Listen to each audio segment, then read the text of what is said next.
Tier list videos may not be new at this point, yet they are still popular, and I made 2 tier list videos earlier this decade. I think it's about time for me to do another one, and I made top 5s of my most anticipated animated movies of 2019 and 2020, but stopped since the pandemic affected how movies are made and released. Perhaps I can try a combination of the two, so I can discuss as many animated movies slated to release this year. So here's my tier list template, and how it'll work is that S tier means I'm really looking forward to the movie, and F tier means my hopes on the movie are very low. Do note this is my personal opinion, release dates can change. I'm taking theatrical and streaming releases into consideration, and I'll be excluding live action animation hybrids like Coyote vs. Acme. Prepare your sketch kit, since we're about to draw our way through our minds now. Hey, I'm Owen the Fictionboy, and this is my animated movies of 2026 tier list, ranked by anticipation. First batch of 2026 animated movies to put on my tier list released from January to March 2026. Charlie the Wonder Dog is up first. I know this one already came out earlier this month, though I still want to talk about it.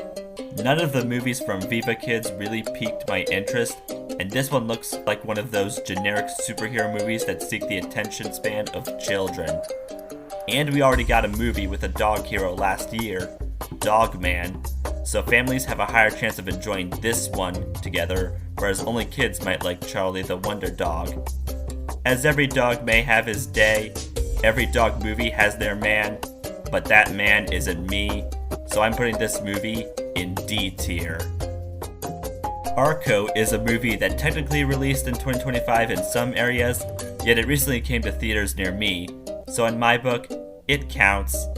I love the use of flash animation, showing even in times CGI dominates in the box office, some studios are willing to experiment the good old days.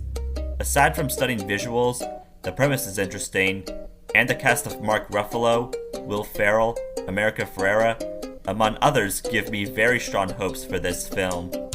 I actually plan on seeing this one soon, or may already have, depending on when this is uploaded, so I'll put it in S tier.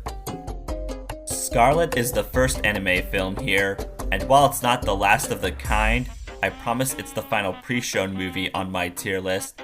The idea of a bad bud princess going across time to avenge her father's death is a nice one, and with director Mamoru Hosoda on board, you don't have to ask me twice.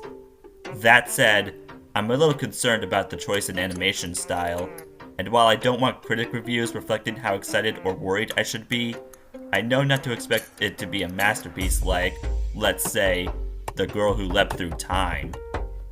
I think it still might be great, so it'll go in A tier. Goat has jumped up for tier list placing at this time. Most people don't like wordplay nowadays, but having a goat trying to prove he's a goat was actually pretty clever. But what really got me hooked is Sony Pictures Animation having their animation hit as hard as the Spider-Verse films and K-pop Demon Hunters. While small guys having big dreams isn't anything new, I'd be, dare I say, sporting to see how the message is handled via animals playing an extreme take on basketball. And you know I love me some A-list voice actors. It should be no surprise where this movie is going.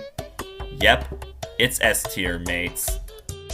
Hoppers just hopped in when I needed it. Despite Pixar losing a bit of magic with their originals lately, I'm still a fan of their work, and have been willing to give their new ideas a chance, like this one where humans communicate with animals by being in their minds.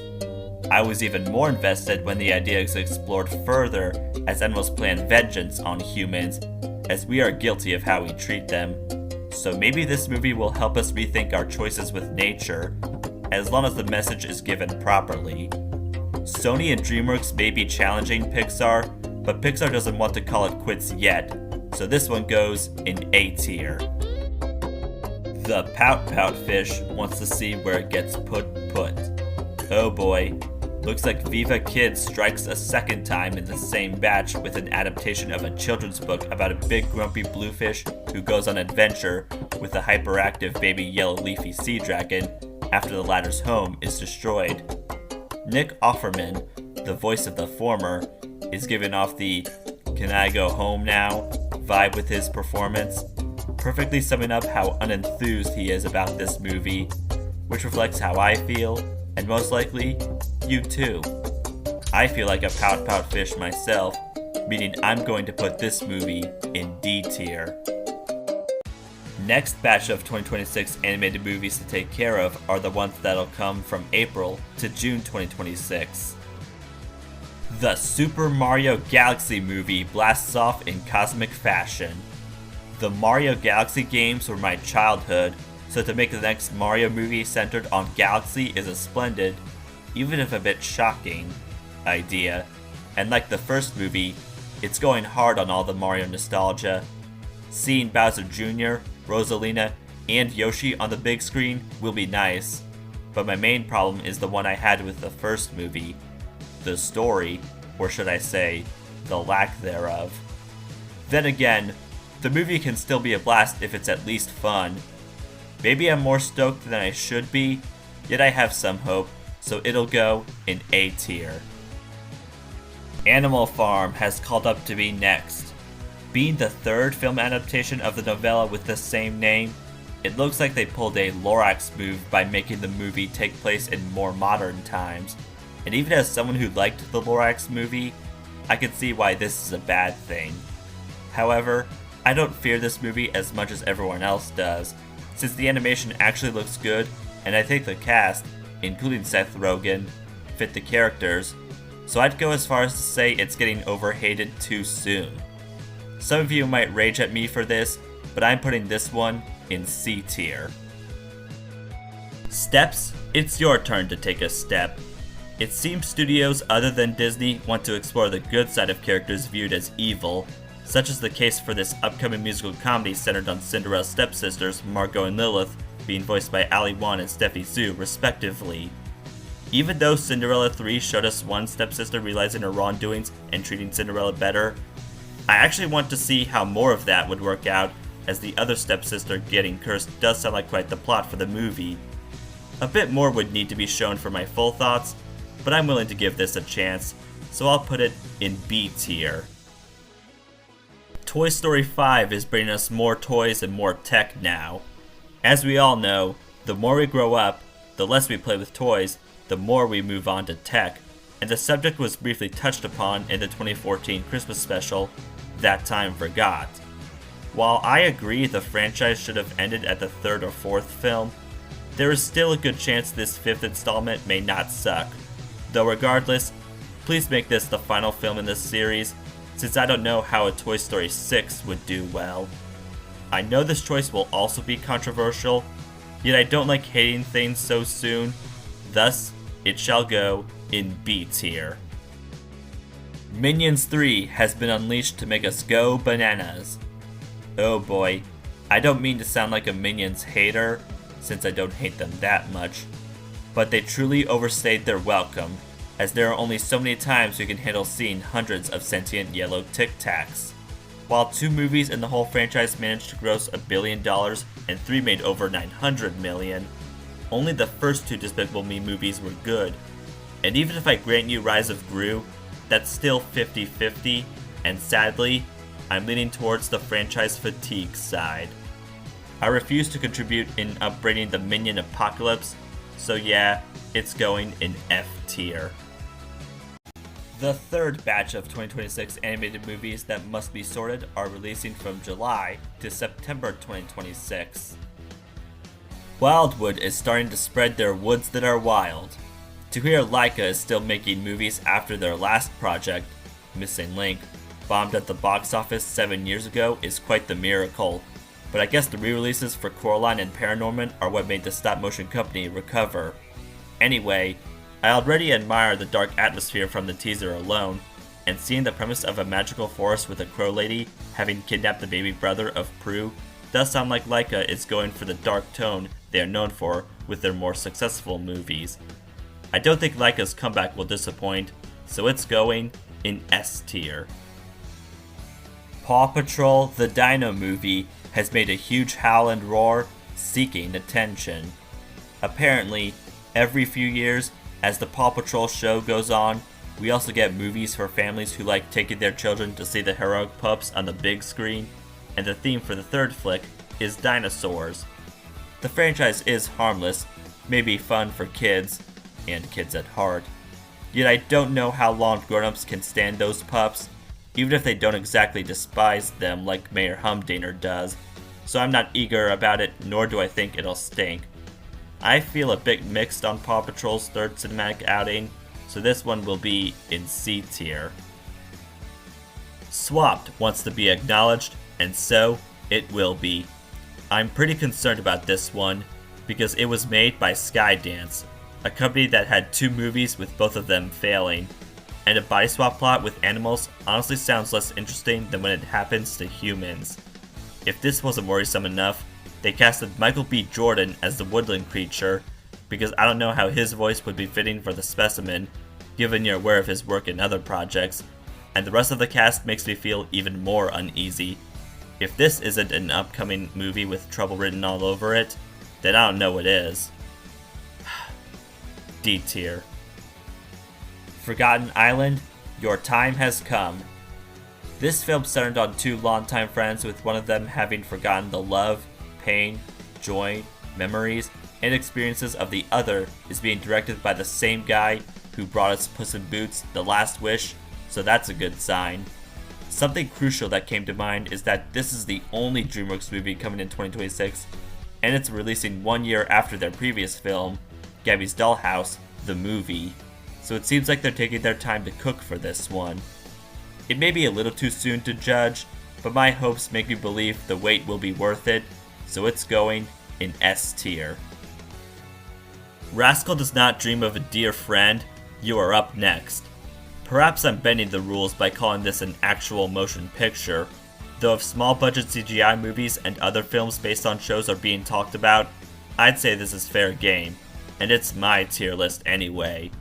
Also, I'm a fan of the Rascal Does Not Dream franchise, and while I do get excited for finales, the previous 2 movies and second season of the show didn't exactly reach the greatness of the first season and movie because the newer characters weren't as iconic as the older ones.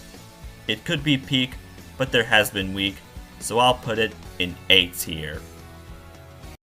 And the final batch of 2026 animated movies in this tier list video are the ones coming from October to December 2026.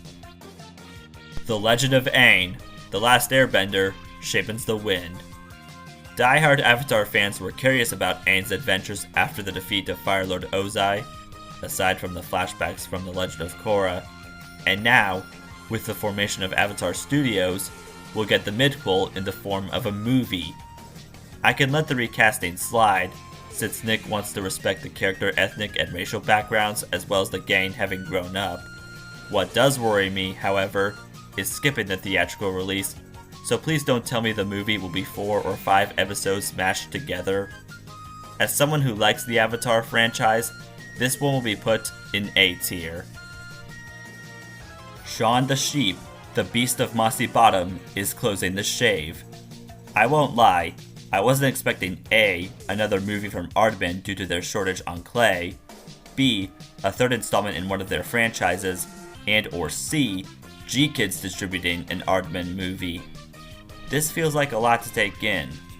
Moving on, this could either be the next great animated Halloween movie, or proof that Aardman should have used their spare clay for less franchises and more original ideas. Though since the Shaun movies have been hits, I could see this one continuing the streak. This one coming to theaters does give me more positive than negative feelings, so it'll go in A tier. The Cat in the Hat, It Is Time for That. Being the first Dr. Seuss motion picture adaptation from Warner Brothers, along with being the second attempt at making the short story longer since the awful live-action film from 2003, the animation already does its job well of fitting the Seuss vibe. Bill Hader voices the title character, and his charm goes well for this incarnation of the cat, even though like Illumination's Grinch, it changes so much that it feels like it'll be a totally different story. Then again, the movie could be fun if it remains more kid-friendly than the live-action adaptation. I'm not afraid of this movie coming near, so I'll put it in B tier. Hex is the film we shall discuss next. I may have mixed feelings about Disney nowadays, yet I don't hate the company since every once in a while they can make good movies, and this new original film from the main studio could recapture the magic of their golden era. Speaking of which, as Wish experienced the concept of wishing, even though it wasn't a hit, Hex is diving further into magic, and an oddball teenager and his mother being in a whole world of magic may be the most Disney idea they have thought of to date. Maybe I'm too optimistic on this one, but my spark is telling me to put it in A tier. Diary of a Wimpy Kid, The Getaway. Let's see where you get away. Just as the Wimpy Kid books run out of steam, the movies for Disney Plus aren't doing any better, as 2 of them were okay or decent at best, while the other 2 are mediocre or just plain bad. After 2 winter misadventures, we get one trying to give off the summer vibe, so maybe as the Heffleys try having a tropical vacation to get a break from holiday stress, this could possibly be the breath of fresh air for the Wimpy Kid not remaking one of their live-action films. Call me generous for my decision, though I think it's fair to put it in C tier. The Angry Birds Movie 3 is the last movie launching for this tier list. The first movie may have been hated, and the second one was a surprise, but with this one being made by Paramount rather than Sony after Sega bought Ravio, this could make or break the franchise. Not much else is known about this third installment of the mobile game movie franchise, aside from Red and Silver having a son and the cast being revealed. But with some key voice actors not being listed, I fear the egg will smell more rotten than it's ever had before. I'm truly unsure about this one, and I'm not exactly ecstatic enough, so unfortunately, it's going in C tier. So now, we shall look at the results of my tier list. 4 movies are in S tier, 7 lie in A tier, 3 wound up in B tier, 4 rest in C tier, 3 are in D tier, and just 1 sits in F tier. Since this is my first tier list video without a watermark, no link to the tier list is necessary. And if you agree or disagree with the positions of these animated movies in terms of how much you do or don't anticipate them, let me know in the comments so I'll get an idea of what your tier list would look like. This was my 3rd tier list video, and even if not all of these will be winners, I hope this year will be great for animated movies. Oh my, this was quite the eventful holiday semester. Please comment below, give this video a like, subscribe, share, turn on notifications, and follow me on Instagram for teasers and thumbnail previews of videos that are coming in the future. Happy belated holidays, and have a good night-o!